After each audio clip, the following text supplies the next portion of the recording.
In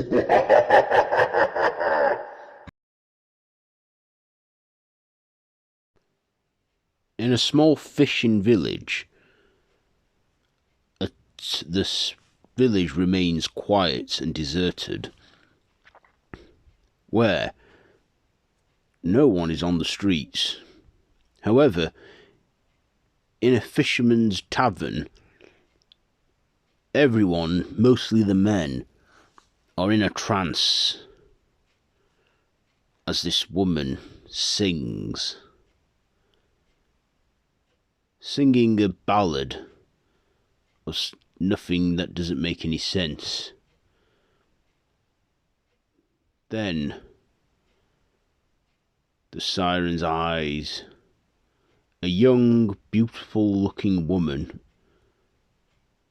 with pale skin and white hair and blue lips with blue eyes, stands, and as she finishes singing, she then lets out a huge scream and tears this fisherman to shreds.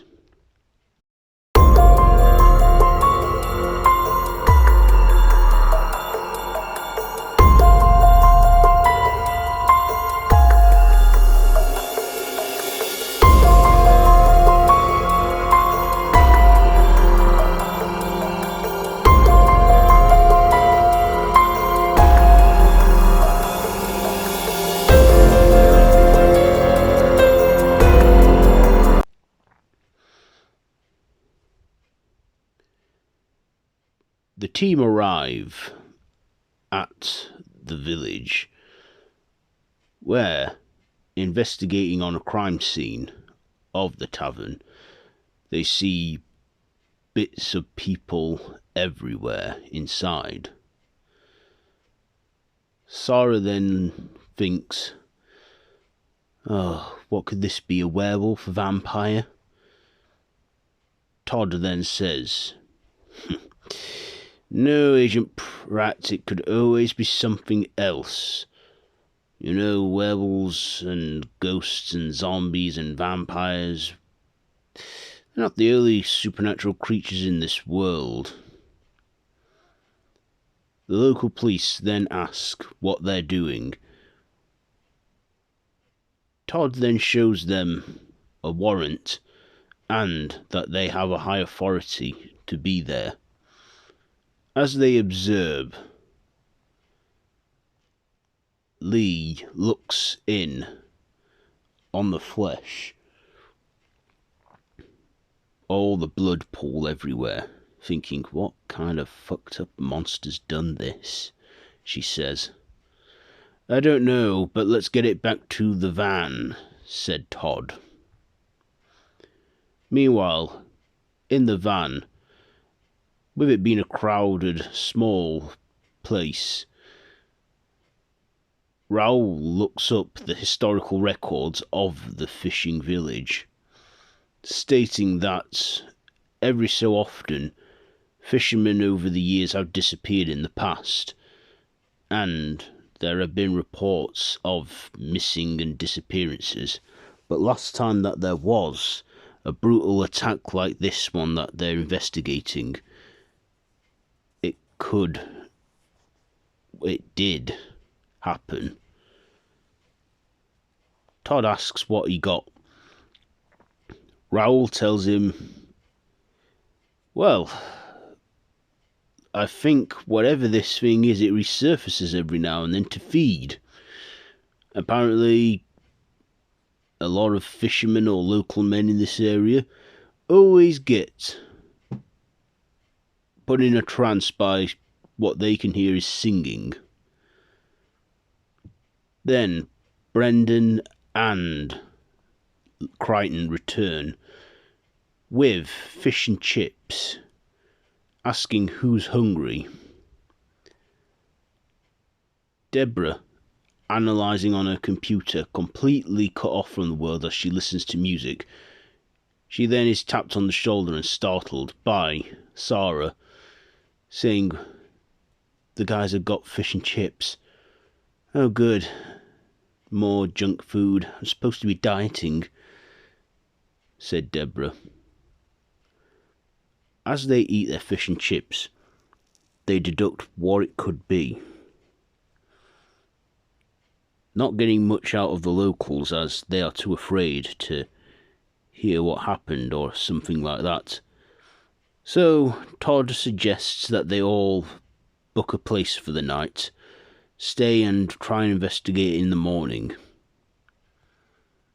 as it is late at night and it's getting later. The team check into an inn where Sarah, Lee and Deborah all take on a room, whilst Raoul, Crichton take a room, and Brendan and Todd also have one room. Later on, in the early hours as they sleep, Raoul is awakened by a voice, a singing voice. He wakes up in a trance and looks, and from outside his window, where he has a good sea view, he sees what looks like a woman, a pale woman with white hair and blue lips. Not singing, but merely just harmonizing her voice as if she gets him in a controlling trance. He's then lured to her. As for Crichton in his room, he has also good hearing, and with him being a werewolf, he still has a good sense of strong smell, knowing something's not right. He then goes up to Raoul and tries to stop him from doing whatever it is he's doing. That's when he wakes the rest of the team. As Raoul comes closer and closer to the siren, as the siren sings, he then is about to go up to the siren, and she is about to kiss him, however unaware that she is intending on taking him to a watery grave. Then, that is when the rest of the team show up, wearing earmuffs blocking out the siren's sounds. The siren lets out a huge screech as she grabs Raoul and drags him into the sea. Then, Sarah asking where is it taking him? I don't know. Possibly to its lair where she might kill him. Let's just hope that Siren isn't hungry or anything right now. Raoul then regains consciousness in what looks like a cave. However, he also sees that he's in a cage where there's another terrified young man. He then asks the man, "Hey, what's going on? Where are we?" "I don't know. We're in hell." Hell? We're in a cave and we're caged in. Then Raoul looks and sees a siren. The siren looking elegant and beautiful, however, then takes off her rags, and then the terrified young man then says, "Please, I can't take it anymore. Take him. Take him." The siren then sings, not a song, but uses her voice to control the young man. That is when she goes into his cage and has her way with him. As for Raoul, he too is put in a trance and can't move, but is looking and watching the heinous act that the siren does upon the man, and eventually biting his head off, killing him. Then, later on, Raoul sees the siren taking the body of the man before and hanging it up as if she's saving it for later. Raoul then asks, I think I've heard about your kind before. You're a creature, aren't you? A monster known as a siren. I heard about your kind from Greek mythology. You lure sailors into a trance, like mermaids as well, but what are you doing? The siren does not speak, but looks at Raoul as she licks her lips. Raoul looking dreaded on his face, thinking, please don't have me for dessert. Meanwhile, back at the beach, as the sun rises, Crichton sniffs Raoul's belongings, hoping to pick up a trance, but he tells them, look, boss, we don't have a full moon, my senses aren't strong, and it's not for another 2 weeks before I need to transform again. Also, it's daylight. The wolf's not very clever in the daylight. Yes, said Todd, but we've given you the ability to control your transformation. Yeah, but because I choose to repress the wolf a lot of the time and only let it out when it is a full moon, it's hard to do so. Well, there was that time where you were tormented by that monster, said Brendan. Hey, listen. That was something out of my control. But I can try and pick up my Raoul's scent. Sniffing for his scent. They then go back to the beach, where they start to look for him. However, Crichton then smells something strong, a dead, stenching, lingering odour. As they walk further down the beach behind a bed of rocks, they see body parts, remains of humans. Not only humans, but fish as well. Where they believe that this is a siren. Agent Todd Browning then says, okay, I think we're dealing with a siren here. Make sure you have earplugs in, and we need to prepare. Crichton, let's keep tracking. Deborah, you get back to the truck. Alert a team in case we need backup. Right away, said Deborah. Lee, can you analyze any of this stuff? Oh yeah, I'm already collecting it. What about me, boss? Said Brendan. You just keep your gun up. Same as you, Pratt. And let's just be careful. I can smell it more from over here. They then follow the scent as they wander around deeper and deeper. They then find the cave, but can't hear anything going on.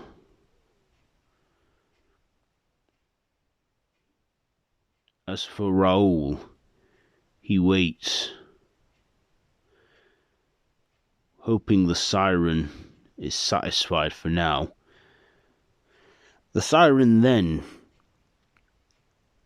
changes her bottom half into bird-like features as she takes on more of her true monstrous form. As she finishes eating the first man that was there before Raoul, she then looks at him and then looks deep into his eyes. She then opens her mind and lets him speak within her, the siren saying to him telepathically, every so often I have my harvest. It used to be so easy when a man was willing to sacrifice, but then people stopped believing in me. So I took matters into my own hands, and I brought terror to this town. Every 50 years I come back, craving flesh, particularly men of the scared kind. Okay, said Raoul, you're talking to me telepathically. I have you know that I have seen things like you before. Monsters and supernatural beings. I have a degree on history and knowing the mythology of monsters. You sirens, you're enchantresses of the sea. And whatever you're going to do, you're going to want me to, what? Help you reproduce? Is that it? And then you're going to eat me? The siren then saying telepathically, that is the idea. But for now, I want to play, sing. The siren then opens her mouth and starts singing, putting Raoul in another trance. Later on, he awakens to find that the siren is on top of him. Looking down on him, she licks his face, saying salty in her mind. The siren then goes into a pool of water as she goes off hunting. As for Raoul, he is unable to move as he is under the siren's trance. However, he then hears people. It's Sarah, Todd, and Crichton, along with Brendan, saying, "Oh God, Raoul, are you all right?" "I am now you're here, but I can't move."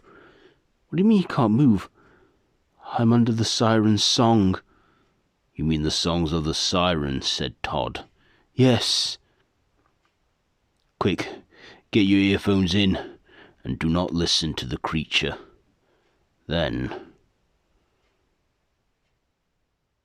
the siren re-emerges from a pool of still water, looking at them all, then communicating with them telepathically, saying, more flesh for me. I could do with a good snack that could last me some time." Sarah then asks, "How the hell is it talking?" "It's Psyche. It can't talk to us because we'll be in a trance, but it wants to talk to us without putting us in one," said Todd. "That is correct. This village needs to remember me and my sisters. They perished when man got the idea to kill us, and they knew how." "That must be a difficult thing for you, Siren," said Todd. "But look, what if we could help you?" "Now this offer will only last once," said Todd. "Now listen carefully. You can go to a place, an island or whatever, where you can feed on anything you want. Fish, crabs, whatever. Just not people." "Humans never respect this earth. They pollute the oceans with garbage. They poison the skies with gases and toxins. It's enough to cause an apocalypse. Now, I see you're blocking your ears so you can't hear me sing. That's very clever of you all. But that's not going to stop me from getting vicious." The siren then reverts into a bird-like state and screeches loud at them, hoping to knock them to the ground and weaken them. And she also does so with great force in her scream. They all then find it hard to lift their guns until a net is dropped. A Foundation backup team arrive and restrain the siren, placing a guard on its mouth so it can't sing or speak. along with Deborah, Lee, and Brett and Brendan among them, all arriving with a Foundation team, restraining the Siren and taking it. As the Siren is taken onto a Foundation lorry, Sarah then asks what will happen now. It'll be contained. We'll try and understand it, see if we can get through to it and help it. Either way, this town does not need to worry anymore about massacres or anything like that. The town will thrive in time. Then, a can is thrown to Todd by some local kids, saying, "You monsters, you fucked up the earth," then peddling away. Todd then says, "Come, I don't think we're welcome here anymore. Let's leave." The team then pack their things and go, and they head back to the Foundation. Later on, when Todd is sat in his office, Sarah then says, "So, do you always get called out on other places? When there's assignment and no department can handle it?" "Yes." "You know, you're handling all this very well, being a new recruit and all. But you've seen how dangerous it is. I'll ask you again if you still want to continue working." "Yes. I also want to know more about my father and his true purpose here." "And you will, but because he didn't work in my department, getting records of him has its time and paper signing, but I'm sure we'll find a way for you to get the answers you seek. Now, I think you better go home, get some rest, and prepare for tomorrow. Another busy day. I too am turning in for the night." Then, that is when Todd leaves his office, and Sarah follows. Later on, Sarah returns home, where she watches television and has some food and goes to bed. As for Raoul, he too has a one-night stand with a random woman that he meets in a bar. Crichton, he has a rare steak for dinner as his senses get stronger. Lee, she carries on working in the lab, doing overtime. As for Deborah, she looks around on her computer, checking sites for any monstrous or supernatural activity. As for Brendan, he has a shower and then turns in for the night.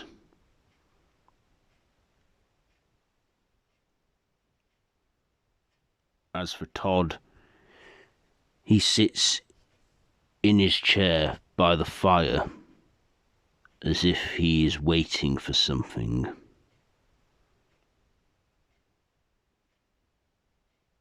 Meanwhile, in Dracula's living quarters, where he is asleep in his coffin, he then awakens and the coffin opens, which is also a big refrigerator. Then, that is when Griffin makes himself visible, saying to Dracula, "Dracula." Dracula then says, "Why have you woken me from my sleep?" "Because we need your skills. See, it's, well, one of our psychics had a vision of an incident which has yet to occur involving Emotep and other things. I think it's a good battle that they said they saw. You might be up for it?" do I come out of it in one piece? She can't see that far in yet, but you never know. Her visions can change due to decisions that are made differently, but for now she feels that a great battle is occurring. Something about a chain reaction getting set in motion, and I think we could use a man of your military skills. Very well then, said Dracula. Can I get some blood and freshen up first before we have any briefings? Of course, said Griffin. I expect to see you in 1 hour.